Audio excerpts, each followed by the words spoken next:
Do you know what the reality is? We're going to walk away in a bit, huh? He's going to hear. Brothers, this is serious. He's going to hear us walking away. The loneliness that he's about to feel, Allah will make him hear our last footsteps. We can't speak to us, we can't speak to him. And as we go, what's going to happen, brothers? Brothers, the grave is going to take him. The grave's going to take him straight away. Doesn't matter if you're righteous or not. There was a man called Sa'ad ibn Mu'adh radiyallahu anhu. He was a companion of the Prophet sallallahu alayhi wasallam, that when he died, Allah's arsh, it shook. It shook. And Allah sent 70,000 angels to his grave, to his janazah, to his burial. 70,000 angels, because he was a righteous man. And the Prophet said, if there was anyone that was going to be safe of the grave when it takes them, it would be that man. But the grave even took him, so it's going to take all of us. And how will it take you, brothers? The ribs are going to go over one another.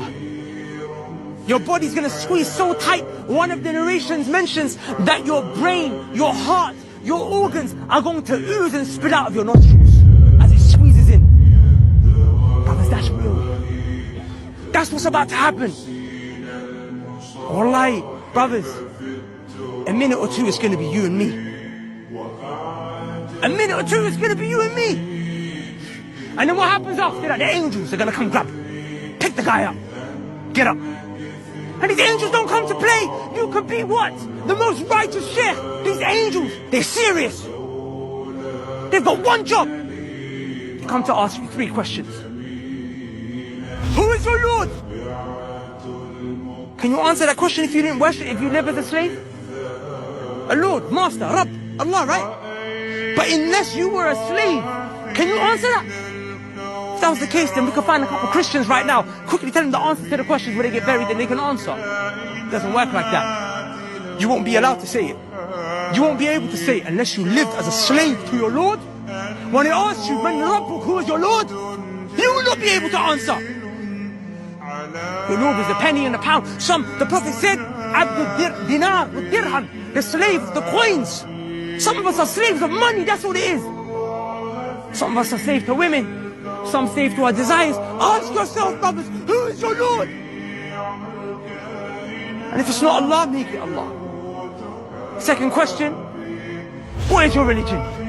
What's your deen? What's that deen? Deen is your way of life. Brothers, what's your way of life? Do you live the life of the streets?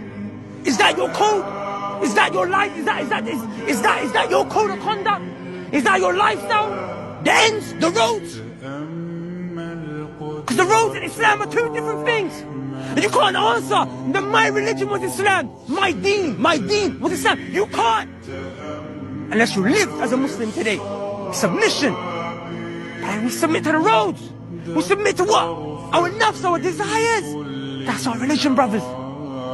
The last thing that you'll be asked, what? Who is your prophet? Who is your prophet? Brothers, can you answer that unless you followed him?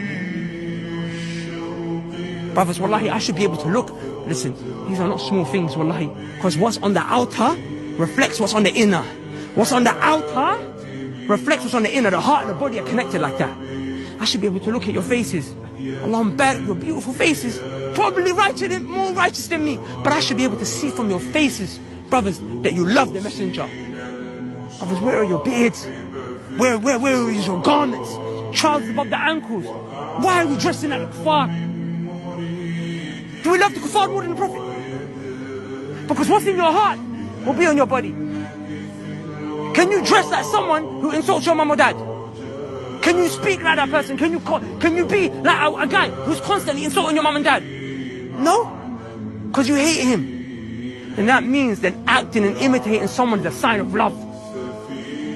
So who do you love? If you love the messenger, brothers, you follow him. Let me see the sunnah on your faces. And when you talk to one another, Assalamu alaikum wa rahmatullah. You know? We out here what? Muslims killing Muslims. Brothers, if the grave is not enough to make you wake up, wallah, I don't know what is. We come to bury your body, man. Every time I come to bury your body, man, there's people what? And they're already talking about the dunya.